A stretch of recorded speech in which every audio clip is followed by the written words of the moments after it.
Looks like that light just went off on the other side of the graveyard.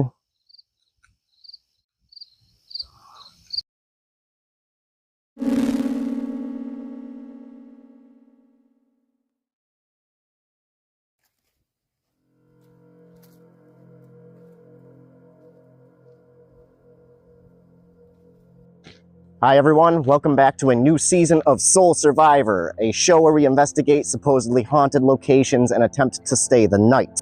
For those of you who are new or don't remember, I am your host, James, and today I am hiking through the Otter River State Forest, located in Baldwinville, Massachusetts, a 2,022-acre tract of land that's located between the towns of Winchendon, Royalston, and Templeton. Initially established in 1917 by the Massachusetts State Forest Commission, Otter River State Forest sits at the junction point of the Miller and Otter Rivers, where the park earned its name. The site offers a multitude of activities for park-goers, ranging from miles of hiking trails and camping to swimming and fishing. But there's one location in particular that I'm here to look at today. About a mile's hike into the forest is the last piece of a town that's been all but forgotten to history.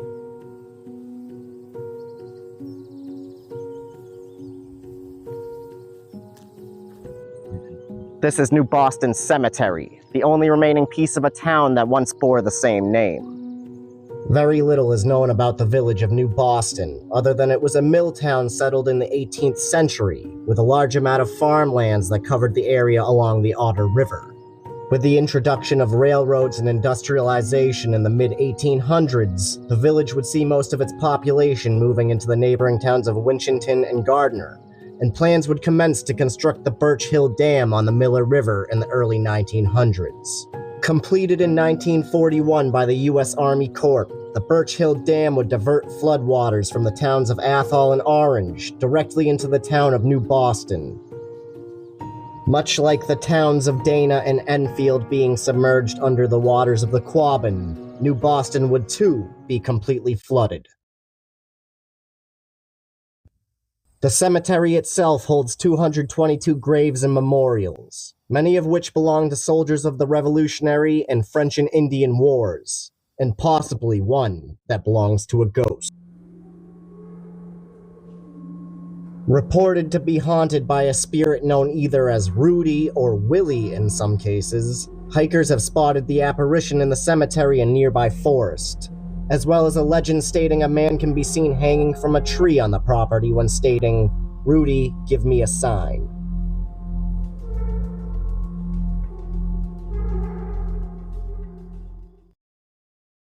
And this is where I'll be staying for the night. A fairly small cemetery, but there is a hill overlooking the whole area, so let's go set up our base there.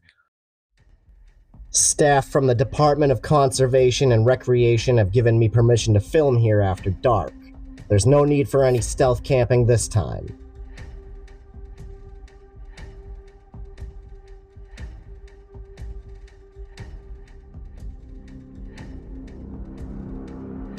We still have plenty of daytime left, so let's make the most of it and get started.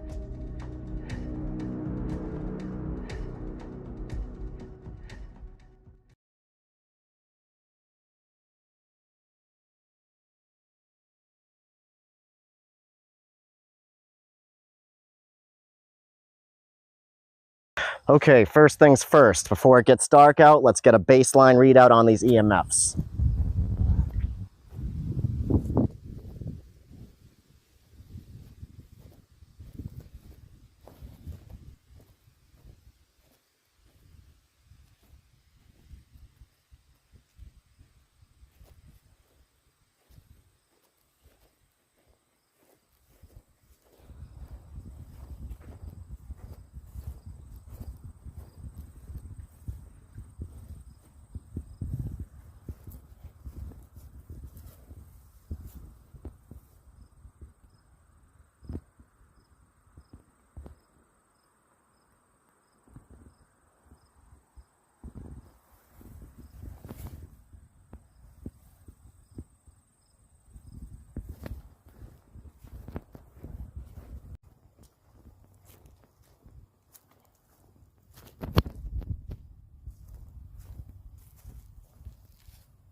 The cheaper meter manages to pick up on a few stronger signals throughout the cemetery.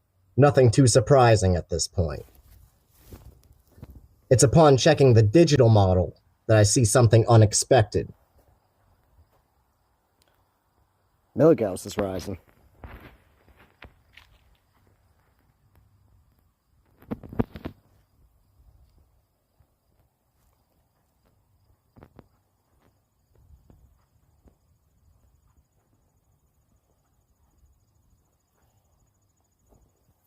In all of my investigations to date, this is the first time I've seen the milligauss rise at all on this device. Definitely something worth noting.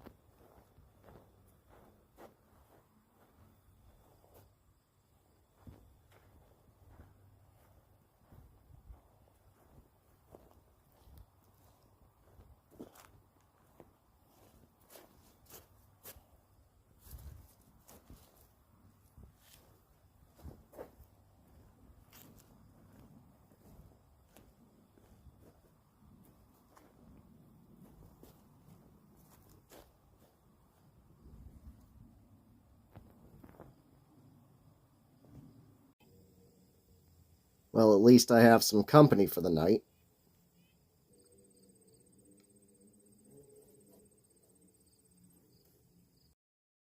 All that's left now is to wait for darkness to fall.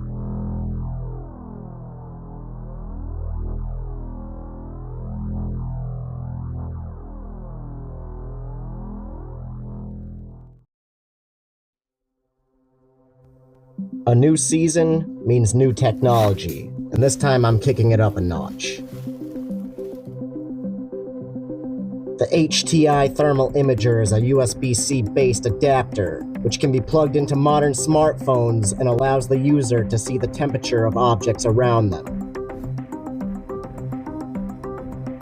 Not something I see too frequently used among other paranormal investigators.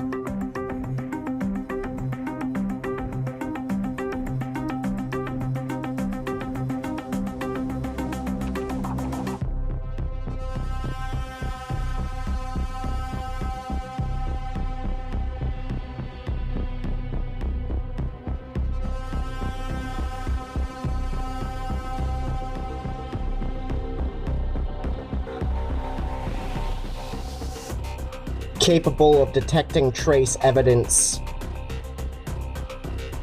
a range of 165 feet, and an interface that measures multiple heat sources, I'm interested in putting this device to the test.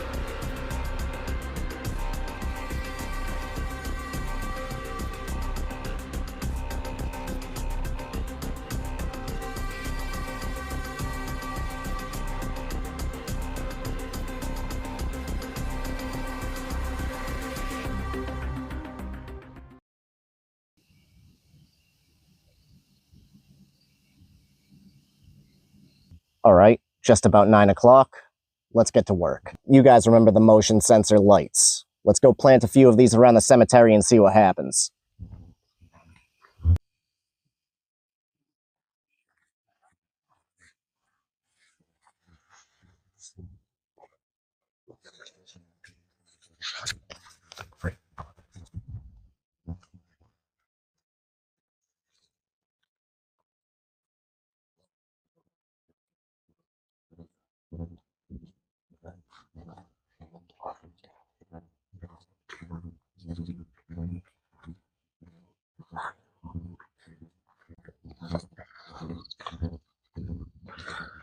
Put one down in the middle of the graveyard.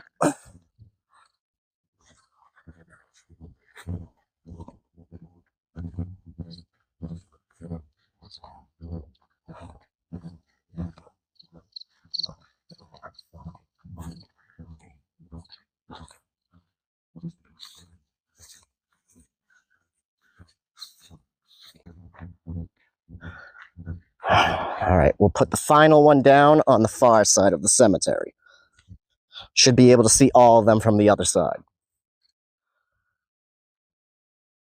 And I'll leave this camera on the far side of the graveyard.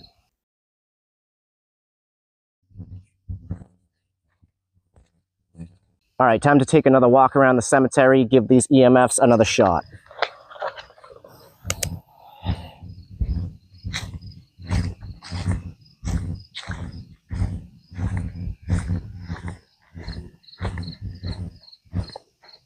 Oh, we got a red. Got red.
Okay, no action just yet.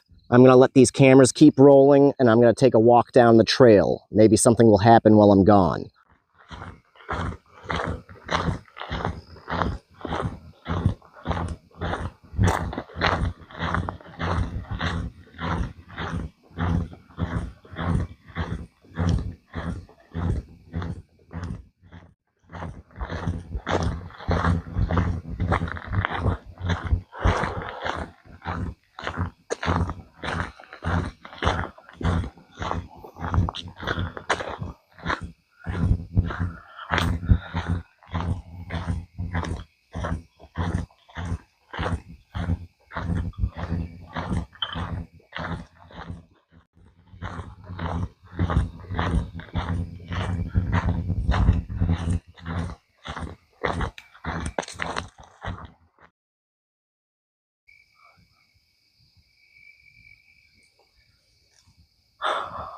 All right, let's sit here for a few minutes, then we'll head back, see if anything's changed.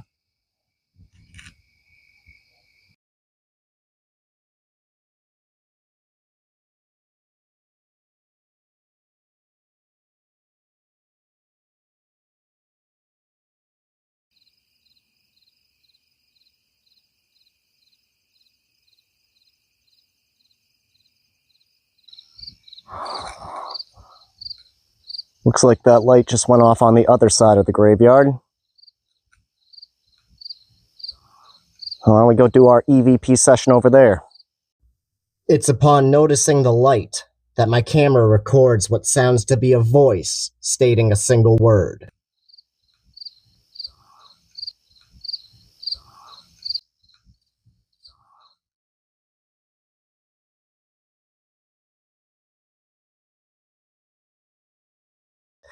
To anybody who is in New Boston Cemetery with me right now, I need you to respond to me through this device.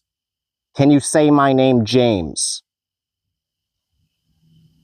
Can you say your own name?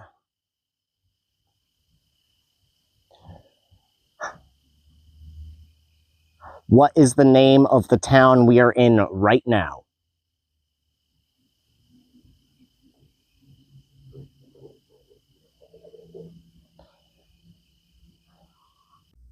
Again, my camera seems to pick up on a voice, possibly stating a string of words, although it's impossible to tell what.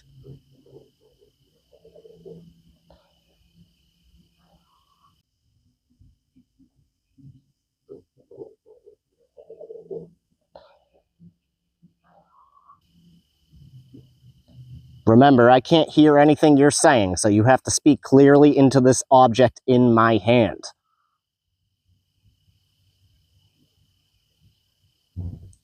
Is there any way I can help you at all? Do you want me to leave? Rudy, give me a sign.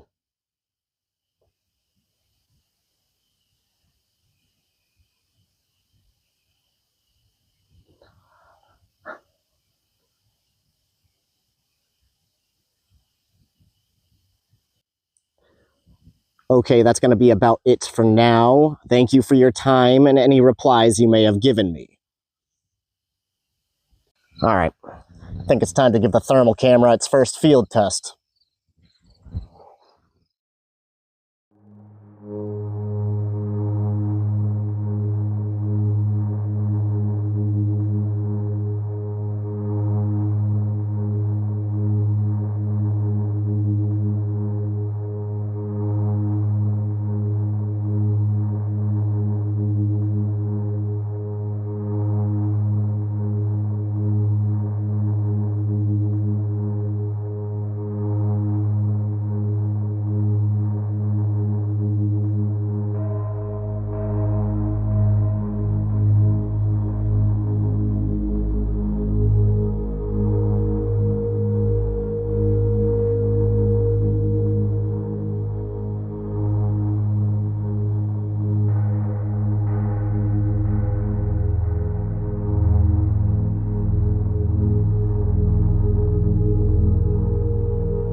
The thermal imager works just as intended, the graves glowing with ambient heat from the day.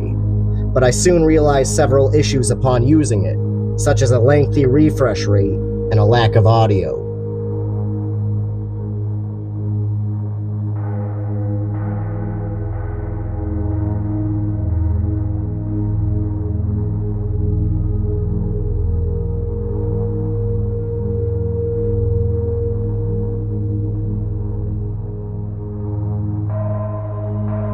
It's here, for just half of a second, that what appears to be the shape of a human can be seen on the side of the screen, just a slight distance into the forest.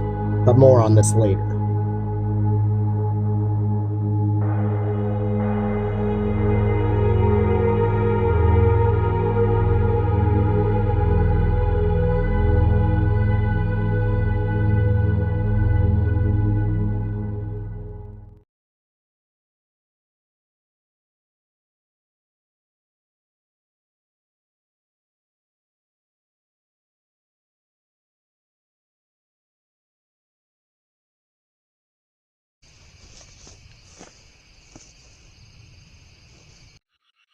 Let's try it this way. To anybody in New Boston Cemetery with me, my name is James. Can you say James back to me through the device in my hand?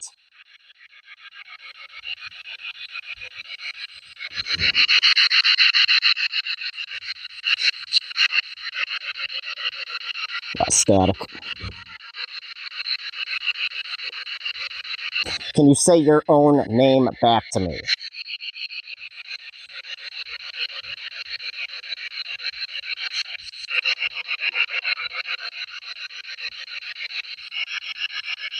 What is the name of the town we are in right now?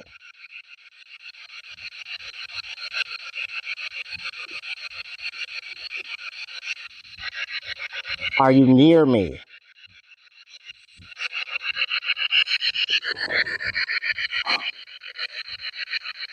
Can you give me a sign that you are here? Give me a sign of your presence.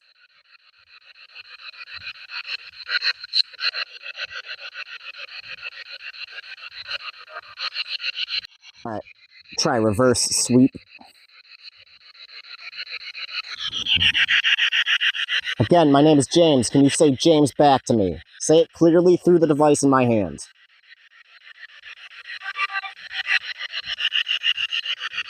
Can you hear me?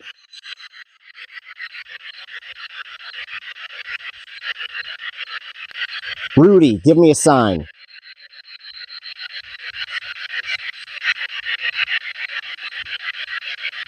Can anyone give me a sign that you're here right now?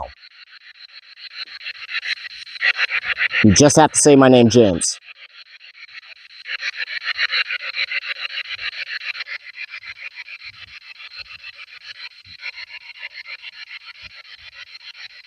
Are you here with me right now?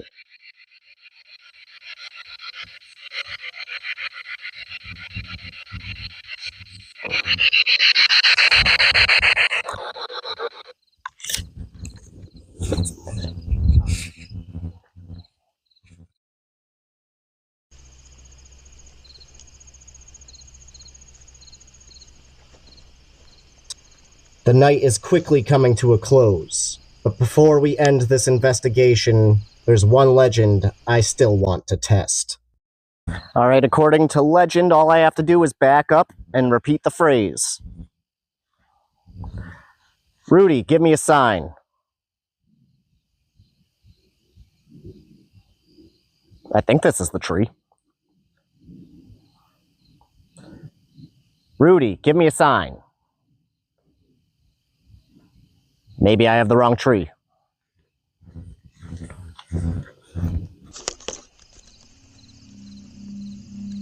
With the end of the night drawing near, I decide it's time to do one final walkthrough of the cemetery and clean up my mess. I still have a 20-minute hike back to the car and another 15-minute drive home.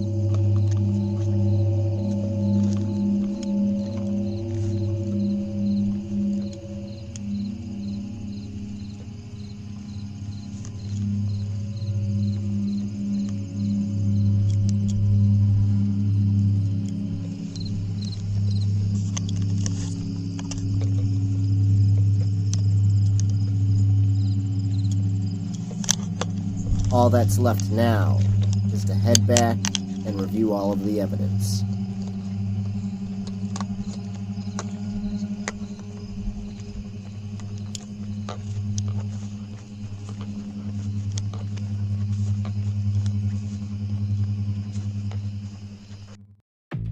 Alright everyone, you know the deal. I just finished reviewing all evidence 2 times and I'm now ready to present my findings.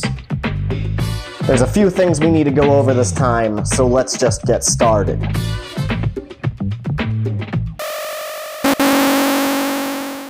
First off, we had good results with the EMF meters, with even the higher quality digital one managing to pick up a signal, albeit a small one. Surprising, since all of my investigations up to this point have yielded no results with this device. Next up, we have the motion sensor light that was triggered on the far side of the cemetery, which, unfortunately, my cameras failed to record. But we did manage to capture something. The voice we seemingly recorded when I noticed the light had gone off. Now listen, I pride myself in being extremely careful when reviewing this evidence, and after denoising, increasing the volume, and repeated listening, I'm still left with what sounds to be one single word, possibly being talk.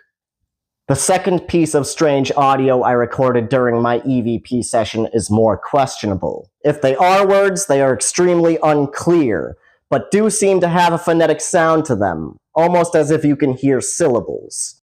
The final thing I want to go over is the strange shape we caught a glimpse of on the thermal camera. Between having little knowledge of the device and filming in the dark while moving, I'm fairly certain this is just a case of pareidolia. Still, this is a convenient shape for it to appear as. Okay, so, is New Boston Cemetery haunted? I can't say I felt anything while I was there, but being in the cemetery in the middle of the forest had me in a general state of unease for most of the night. The evidence gathered for this one is strange, and I'd say there's a good possibility that something is there. And that's gonna be it for this one. I'm glad to be back on these investigations and look forward to bringing you more cases like this on Soul Survivor. See you next time.